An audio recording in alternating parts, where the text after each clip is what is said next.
See, I have served the Lord now for nearly 40 years. ಈಗ 40 ವರ್ಷ ನಾನು ದೇವರ ಸೇವೆ ಮಾಡ್ತಾ And ಇದ್ದೀನಿ. anybody who serves the Lord wholeheartedly will have many enemies.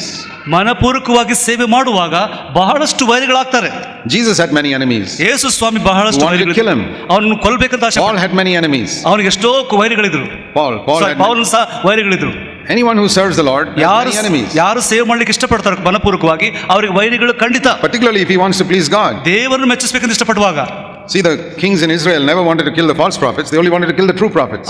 ಹಳೆ ಒಡಂಬಡಿಕೆ ನೋಡುವ ಅರಸುಗಳು ನಿಜವಾದ ಪ್ರವಾದಿಗಳನ್ನು ಅವರು ಕೊಲ್ತಾ ಇದ್ರು, ಆದ್ರೆ ಆ ಪ್ರವಾದಿಗಳವರನ್ನು ಅವರು ಕೊಲ್ಲಲಿಲ್ಲ. Because the true prophets stood up for God. ಯಾಕಂದ್ರೆ ಸತ್ಯ ಪ್ರವಾದಿಗಳು ದೇವರಿಗೋಸ್ಕರ ನಿಂತುಕೊಂಡರು. So I've had many enemies who attacked me in so many ways. ಎಷ್ಟೋ ಜನರು ನನಗೆ ವೈರಿಗಳಾಗಿ ನಿಂತುಕೊಂಡು ನನ್ನನ್ನು ವಿರೋಧಿಸಿದರು. I can write a book about the way people have attacked me. Most people don't even know. ನನಗೆ ತಿರಸ್ಕಾರ ಮಾಡಿ ಕಷ್ಟ ಕೊಟ್ಟಂತ ವಿಷಯ ಒಂದು ಪುಸ್ತಕನ ಬರೀಬಹುದು, ನನಗೆ ಗೊತ್ತು ಸಹ ಇಲ್ಲ. But I won't write that book. ಅವ್ರ ವಿಷಯದಲ್ಲಿ ಬರೆಯುವುದಿಲ್ಲ. Because God says to me always. ದೇವರು ಯಾವಾಗ ನನಗೆ ಹೇಳ್ತಾ ಇದ್ದಾನೆ, Do you want to deal with them yourself or you want me to deal with them? ನೀನು ಅವ್ರ ಹೊರತಿಗೆ ವರ್ತನೆ ಮಾಡ್ತೀಯಾ ಅಥವಾ ನಾನು ಮಾಡಲಾ?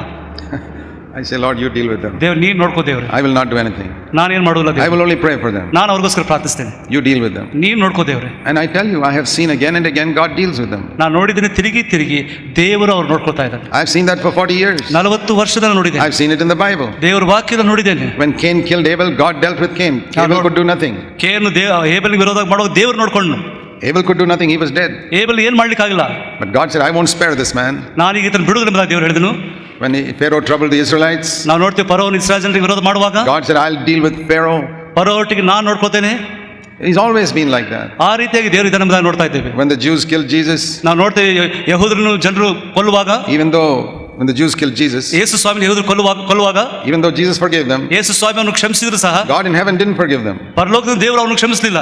He punished them for 2000 years. They were scattered all over the world. ನಾವು ನೋಡ್ತೀವಿ 2000 ವರ್ಷಗಳು ದೇವರು ಅವರನ್ನು ಹೊರಗಡೆ ರೀತಿಯಾಗಿ ನೋಡ್ತಾ ಇದ್ದಾರೆ. God deals very severely with those who trouble. ದೇವರು ಭಯಂಕರವಾದ ರೀತಿಯಲ್ಲಿ ನಮ್ಮನ್ನು ನೋಡ್ಕೊಳ್ತಾನ್ರಿ. Those who troubled Paul, those who troubled Peter. ನಾವು ನೋಡ್ತೀವಿ ಪೌಲನಿಗೆ ಕಷ್ಟ ಕೊಟ್ಟವನು, ಪೌಲನಿಗೆ ಪೇತ್ರನಿಗೆ ಪಾಪ ಕಷ್ಟ ಕೊಟ್ಟವನು. Dealt with them very severely. ದೇವರು ಭಯಂಕರವಾದ ರೀತಿಯಲ್ಲಿ ಅವರು ನೋಡ್ಕೊಳ್ತಾನ್ರಿ. So I'll give you a little bit of advice. ನಾನು ನಿಮಗೆ ಒಂದು ಉದಾಹರಣೆ ಕೊಡ್ತಾ ಇದ್ದೇನೆ. Don't try to deal with problems yourself. ನೀವು ನಿಮ್ಮ ಸಮಸ್ಯೆಗಳನ್ನು ನೋಡಿಕೊಳ್ಳಬೇಡ್ರಿ. You can't straighten out your husband. ನಿಮ್ಮ ಗಂಡನನ್ನು ನೀವು ನೋಡ್ಕೊಳ್ಳಿಕ್ಕೆ ಸಾಧ್ಯವಿಲ್ಲ. You say, Lord, you deal with him. ದೇವರೇ ನೀನು ಅವರು ನೋಡ್ಕೋ ಸ್ವಾಮಿ. You can't sort out your wife. You pray God will deal with her. ನಿಮ್ಮ ಹೆಂಡತಿ ಸಮಸ್ಯೆ ನೀವು ನೋಡ್ಕೊಳ್ಳಿಕ್ಕೆ ಸಾಧ್ಯವಿಲ್ಲ. If you have a rebellious child, you pray to God. ನಿಮಗೆ ಒಂದು ವೇಳೆ ಕಷ್ಟ ಕೊಡುವಂತ ಮಗನಿದ್ದಾನ, ಅವ್ನು ದೇವ್ರಿಗೆ ಒಪ್ಪಿಸ್ಕೊಡ್ರಿ. Don't try to deal with yourself. You'll just make a mess of it. ನೀವು ನೋಡ್ಲಿಕ್ಕೆ ಹೋಗ್ಬೇಡ್ರಿ, ದೇವ್ರು ನೋಡ್ಕೊಂತ ಅದನ್ನು. God says, vengeance is mine, I will repay, says the Lord. ದೇವರು ಹೇಳ್ತಾನೆ, ತೀರ್ಪು ನನ್ನದು, ನನಗೆ ಬಿಟ್ಕೊಡ್ರಿ ಅಂತ ಹೇಳ್ತಾ ಇದ್ದಾನೆ. But a baby wants to take vengeance himself. ಆದ್ರೆ ಮಗು ತಾನು ನೋಡ್ಕೊಳ್ಬೇಕಂತ ಇಷ್ಟಪಡ್ತಾನೆ. Haven't you seen little children? ನಾನು ನೋಡ್ಲಿಲ್ಲ ಚಿಕ್ಕ ಮಕ್ಕಳನ್ನು. You take that person's toy, the other one will go and fight. ಇನ್ನೊಂದು ಮಗುನ ಗೊಂಬೆಯನ್ನು ತಗೊಳ್ತದೆ ಮತ್ತೆ ಹೊಡಿತಿದೆ. You tell that 2-year-old, listen, leave it to God, don't fight with him. ನೀವು ಮಗು ಹೇಳುವಾಗ ಆ ದೇವ್ರು ಬಿಟ್ಬಿಡಂದಾಗಿ ಮತ್ತೆ ತಿರುಗಿ ಜಗಳ ಮಾಡ್ತಾರೆ. 2-year-old says, I'm not going to leave it to God. If I don't get it from his hand, God is not going to give me another toy. 2 ವರ್ಷದ ಮಗು ಹೇಳ್ತದೆ, ದೇವ್ರು ಹೇಳೋದು ನಾನು ನೋಡ್ಕೋತೀನಿ ಅಂತ ಹೇಳ್ತಾನೆ. And that is how some grown-up people also behave, because they are babies. ಅದೇ ರೀತಿಯಾಗಿ ಬೆಳೆದಂತ ಜನರು ಸಹ ಮಾಡ್ತಾ ಇದ್ದಾರೆ. That is how the Corinthians were. ಅದೇ ರೀತಿಯ ಕೊರಿಂಥ ಸಭೆಯವರಾಗಿದ್ದರು. So he warns them. See what happened to those Israelites. ದೇವರು ಅವರಿಗೆ ಎಚ್ಚರಿಕೆ ಕೊಡ್ತಾರೆ, ಏನಾಯ್ತು ಇಸ್ರಾಯೇಲ್ ವಿಷಯದಲ್ಲಿ. Now another group of people who were babies was the Hebrew Christians. ನಾವು ಇನ್ನೊಂದು ಎಳೆ ಕೂಸು ನೋಡ್ತೀವಿ ಇಬ್ರು ಪತ್ರಿಕೆಯಲ್ಲಿ. These were another group of Christians. ಇನ್ನೊಂದು ಕ್ರೈಸ್ತ ಜನರು ನೋಡ್ತಾ ಇದ್ದೇವೆ. And they also were babies. ಅವರು ಸಹ ಕೂಸುಗಳಾಗಿದ್ರು. He says in chapter 5, 5ನೇ ಸಂಧಿಯಲ್ಲಿ ನೋಡ್ತಾ ಇದ್ದೇವೆ. Verse 12. 12ನೇ ವಚನದಲ್ಲಿ, The time has come when you should have become teachers, but you still need somebody to teach you. ಕಾಲ ಬಂದಿದೆ, ಇಷ್ಟೊಳಗೆ ನೀವು ಬೋಧಕರಾಗಬೇಕಾದ್ರೆ ಇನ್ನು ನಿಮಗೆ ಮೊಲೆ ಕೂಸುಗಳು ಹಾಕಿ ಕುಡಿಸಬೇಕಾಗಿದೆ. And you need, verse 12 last part, you need milk. You can't eat solid food. ಆಗ ನಿಮಗೆ ಹಾಲು ಬೇಕಾಗಿದೆ, ಗಟ್ಟಿ ಆಹಾರ ತಿನ್ನಲಿಕ್ಕೆ ಸಾಧ್ಯವಿಲ್ಲ. I can't put a piece of bread in your mouth. ನಿಮ್ಮ ಬಾಯಲ್ಲಿ ರೊಟ್ಟಿನ ಹಾಕ್ಲಿಕ್ಕೆ ಸಾಧ್ಯವಿಲ್ಲ. You will choke on it. ಯಾಕಂದ್ರೆ ಸಿಕ್ಕೊಳ್ತಾ ಇದೆ. You can only drink milk. ನೀವು ಹಾಲನ್ನು ಕುಡಿಬಹುದು. That means if somebody is preaching some solid stuff from God's word, oh brother, this is all too much for me. ದೇವರ ವಾಕ್ಯದ ಗಟ್ಟಿ ಆಹಾರವನ್ನು ಹೇಳ್ತಾ ಇದ್ರೆ ಇದು ಬಹಳ ಕಷ್ಟಕರವಾದ ಸಹೋದರ. So what do you want to hear? ನೀವು ಏನು ಕೇಳಲಿಕ್ಕೆ ಇಷ್ಟಪಡ್ತೀರಾ? Brother, tell me how I can go to heaven. ನಾನು ಹೇಗೆ ಪರಲೋಕಕ್ಕೆ ಹೇಳಬೇಕು? How God can give me plenty of money on this earth. ಈ ಲೋಕದಲ್ಲಿ ದೇವರು ಹೆಚ್ಚಾದ ಹಣವನ್ನು ಹೇಗೆ ಕೊಡಿಸ್ತಾನೆ? How he can heal all my sicknesses. ನನ್ನ ಎಲ್ಲ ಅನಾರೋಗ್ಯವನ್ನು ಹೇಗೆ ಸ್ವಸ್ಥ ಮಾಡ್ತಾನೆ? We don't have any children. Tell me how we can have children. ನಮಗೆ ಮಕ್ಕಳೆಲ್ಲ ಹೇಗೆ ಮಕ್ಕಳನ್ನು ಪಡ್ಕೊಳ್ಬಹುದು? There's nothing wrong in these prayers. ಇವೆಲ್ಲ ಪ್ರಾರ್ಥನೆ ಏನು ತಪ್ಪಿಲ್ಲ. I also pray when I am sick that I should be healthy. ನಾನು ಅನಾರೋಗ್ಯರೋ ನಾನು ಪ್ರಾರ್ಥನೆ ನಾನು ಸ್ವಸ್ಥವಾಗಿರಬೇಕು. And if I have financial need, I'll tell only God. ನಾನು ಹಣದ ಕೊರತೆ ನಾನು ದೇವರಿಗೆ ಹೇಳ್ತಾ ಇದ್ದೇನೆ. But that's not the number one things in my life. ಅದು ನನ್ನ ಜೀವನದ ಮೊದಲೇ ಪ್ರಾಮುಖ್ಯತೆ ಅಲ್ಲ. Those are all unimportant things. ಇವೆಲ್ಲ ಅವಶ್ಯಕತೆ ಇಲ್ಲದ ಸಂಗತಿಗಳು. Supposing your child is sick and your dog is sick. ನಿಮ್ಮ ಒಂದು ಮಗಳ ಅಸ್ವಸ್ಥರಾಗಿದ್ದಾರೆ. And your dog is sick. ನಿಮ್ಮ ಒಂದು ನಾಯಿ ಅಸ್ವಸ್ಥತೆ ಆಗಿದೆ. Which one will you take to the hospital first? ಮೊದಲು ಯಾವ ತಕೊಂಡು ಹೋಗ್ತೀರಾ ಆಸ್ಪತ್ರೆಗೆ? Can you pray about that for 2-3 weeks and tell me? 2-3 ವಾರ ಪ್ರಾರ್ಥನೆ ಮಾಡಿದ್ಮೇಲೆ ಹೇಳ್ತೀರಾ? Your child is sick and your dog is sick. ನಿಮ್ಮ ಮಗಳು ಅಸ್ವಸ್ಥರಾಗಿದ್ದಾರೆ. and your dog is sick, ನಿಮ್ಮ ನಾಯಿ ಸಹ ಅಸ್ವಸ್ಥ ಆಗಿದೆ, whom will you take to the hospital first? ಆಸ್ಪತ್ರೆಗೆ ಮೊದಲು ಯಾರು ತಕೊಂಡು ಹೋಗ್ತೀರಾ? Okay, you take ನಿಮಗೆ your ಗೊತ್ತಿದೆ. child first. ನೀವು ಮಕ್ಕಳನ್ನ ತಕೊಂಡು ಹೋಗ್ತೀರಾ?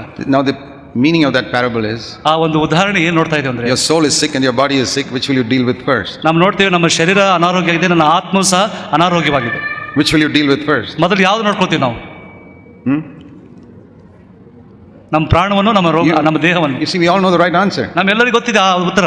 But will we do that? ಅದು ನಾವು ಮಾಡುವಾಗ Are you more concerned about your sin than about your sickness? ನಮ್ಮ ಪಾಪಕ್ಕಿಂತ ನಮ್ಮ ಪ್ರಾಣ ಅಥವಾ ನಮ್ಮ ದೇಹಕ್ಕೆ ನಾವು ಪ್ರಾಮುಖ್ಯತೆ ಕೊಡ್ತಾ ಇದ್ದೇವೆ. That is a mark of a grown-up person. ಅದು ಒಂದು ಗುರುತು ಒಬ್ಬ ಬೆಳೆದಂತ ವ್ಯಕ್ತಿ. Otherwise, they're always drinking milk. ಅವ್ರು ಯಾವಾಗಲೂ ಹಾಲನ್ನು ಕುಡಿತಾ ಇದ್ದಾರೆ. Lord, please make my life on earth very comfortable and I will have nothing more to ask you. ದೇವರೇ, ಈ ಲೋಕದಲ್ಲಿ ಕಷ್ಟ ಇಲ್ಲದಂತ ಜೀವಿತ ನನಗೆ ಮಾಡು ದೇವರೇ. Don't let me have any trouble in my office. ನನ್ನ ಜೀವನದಲ್ಲಿ ಆಫೀಸಲ್ಲಿ ಯಾವ ಕಷ್ಟ, Don't let me have any trouble with my neighbors. ನನ್ನ ನೆರೆಹೊಟ್ಟಿಗೆ ಯಾವ ಕಷ್ಟ ಇರಬಾರದು. Don't let me have any trouble in my body. ನನ್ನ ದೇಹದಲ್ಲಿ ಯಾವ ಕಷ್ಟ Don't let ಇರಬಾರದು. me have any financial difficulties. ಹಣದ ಕಷ್ಟಕರ ಯಾವ್ದು ಇರಬಾರದು. Give me a good wife who will obey everything I say. ನನಗೆ ಒಳ್ಳೆ ಹೆಂಡತಿಗಳು ಯಾವಾಗ ನನ್ನ ಮಾತು ಕೇಳ್ತಾ ಇರಬೇಕು. Give me a good children who will obey everything I say. ನನಗೆ ಒಳ್ಳೆ ಮಕ್ಕಳು ಯಾವಾಗ ನನಗೆ ವಿಧೇಯರಾಗಬೇಕು. And Lord, it doesn't matter if I don't get victory over anger and lust and all. Those are all secondary. ನನ್ನ ದೇಹದಲ್ಲಿ ಇರುವಂತ ಎಲ್ಲಾ ಶಾರೀರಿಕ ಸವಾದಲ್ಲಿ ಜಯ ಹೊಂದಿರ ಪರವಾಗಿಲ್ಲ. That is a baby. ಅದು ಒಂದು ಕೂಸು. A grown-up person doesn't talk like that. ಆದ್ರೆ ಬೆಳೆದಂತ ವ್ಯಕ್ತಿ ಆ ರೀತಿಯಾಗಿ He ಮಾತನಾಡೋದಿಲ್ಲ. says, Lord, I don't care if I have trouble in my office. ನನ್ನ ಆಫೀಸಲ್ಲಿ ಕಷ್ಟ ಇದ್ರೂ I don't ಪರವಾಗಿಲ್ಲ. care if I have problems with my neighbors. ನನ್ನ ನೆರೆಹೊಟ್ಟಿಗೆ ಕಷ್ಟ ಇದ್ರೂ ಪರವಾಗಿಲ್ಲ. Or if I have a difficult wife. ನನಗೆ ಕಷ್ಟವಾದ Or ಹೆಂಡತಿ difficult children. Or financial difficulties. ಹಣದ ಕೊರತೆ ಇರಬಹುದು. Give me victory over sin. That's the most important thing for me. ದೇವರೇ, ಪಾಪದ ಮೇಲೆ ಜಯ ಕೊಡು, ಅದು ನನ್ನ ಪ್ರಾಮುಖ್ಯವಾದ That's ಸಂಗತಿ. like saying, I don't care if my dog dies, but please heal my child. ಯಾವ ರೀತಿ ನನ್ನ ನಾಯಿ ಸತ್ರು ಪರವಾಗಿಲ್ಲ, ನನ್ನ ಮಕ್ಕಳು ಆರೋಗ್ಯವಾಗಬೇಕು. Don't you think that's a sensible man who says, I don't care if my dog dies, but please heal my child? ಯಾವೊಬ್ಬನು ನಿಜವಾದ ತಿಳ್ಕೊಂಡ ವ್ಯಕ್ತಿ, ನನ್ನ ನಾಯಿ ಸತ್ರು ಪರವಾಗಿಲ್ಲ, ನನ್ನ ಮಕ್ಕಳು ಆರೋಗ್ಯವಾಗಬೇಕು. That is a sensible man. ಅದು ತಿಳ್ಕೊಂಡಂತ Who says, Lord, give me victory over sin. It doesn't matter if I have problems on this earth. ಈ ಲೋಕದಲ್ಲಿ ಎಷ್ಟು ಕಷ್ಟ ಇದ್ರೂ ಪರವಾಗಿಲ್ಲ, ಪಾಪದ ಮೇಲೆ ಜಯವನ್ನು ಕೊಡು ದೇವರು. Because it's only a short time. ಯಾಕಂದ್ರೆ ಸ್ವಲ್ಪ ಸಮಯ ಇರ್ತೀವಿ ಈ The dog ಲೋಕದಲ್ಲಿ. is not going to live forever. ಆ ನಾಯಿ ಈ ಲೋಕದಲ್ಲಿ My ಜೀವಿಸುತ್ತದೆ. child is eternal. ಯಾಕಂದ್ರೆ ನನ್ನ ಮಕ್ಕಳು ನಿತ್ಯತ್ವವಾಗಿದೆ. And all these earthly problems won't last forever. It's like a dog. ಅದು ನಾಯಿ ಹಾಗೆ ಈ ಲೋಕದ ಸಂಗತಿಗಳು. I'm not going to be worried about it. ನಾನು ಅದ್ರ ಬಗ್ಗೆ But ಚಿಂತೆ my ಮಾಡೋದು. soul is going to last forever. Just make sure that my soul is pure. ನನ್ನ ಆತ್ಮ ಅದು ನಿತ್ಯತ್ವ, ಅದಕ್ಕಾಗಿ ನಾನು But ಚಿಂತಿಸಬೇಕಾಗಿದೆ. these Hebrew Christians were not like that. ಆದ್ರೆ ಇಬ್ರಿಯ ಜನರು ಆ ರೀತಿಯಾಗಿ They ಇರಲಿಲ್ಲ. were only interested in the earthly things. ಅವರು ಈ ಲೋಕದ ಸಂಗತಿಗಳ Everything around ಆಸಕ್ತಿಗಳಾಗಿದ್ರು. me must all be peaceful. ಯಾವಾಗಲೂ ಸಮಾಧಾನವಾಗಿರ್ಬೇಕು. And so they were babies. ಅವರು ಮಕ್ಕಳು ಆಗಿದ್ರು.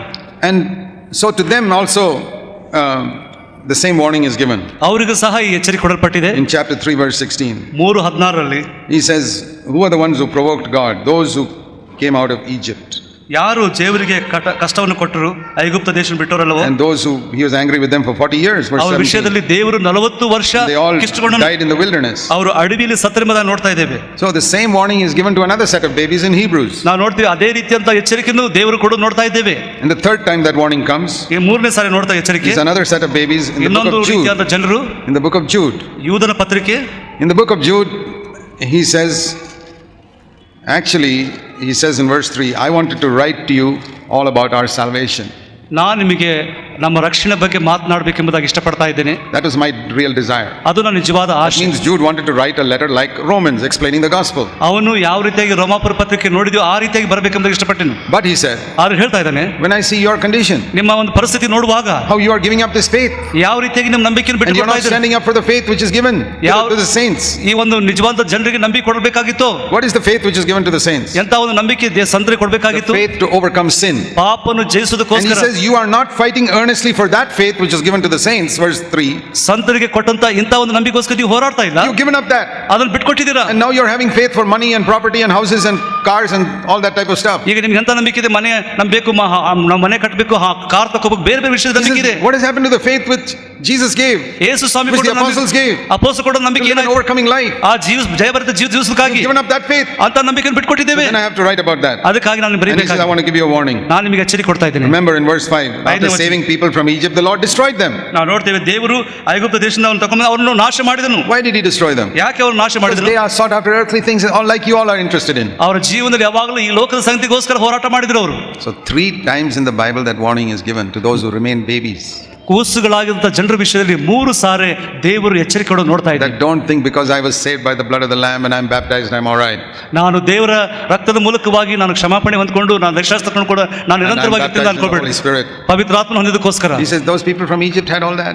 ಐಗುಪ್ತ ಬಿಟ್ಟು ಬಂದ ಜನರ ವಿಷಯ ಆ ರೀತಿಯಾಗಿತ್ತು. But they never entered the promised land. ಆದ್ರೆ ದೇವರ ವಾಗ್ದಾನ ದೇಶಕ್ಕೆ ಹೋಗಲಿಲ್ಲ. The same thing can happen to you. ನಿಮಗೂ ಸಹ ಅದೇ ರೀತಿ ಆಗುತ್ತದೆ. So fear.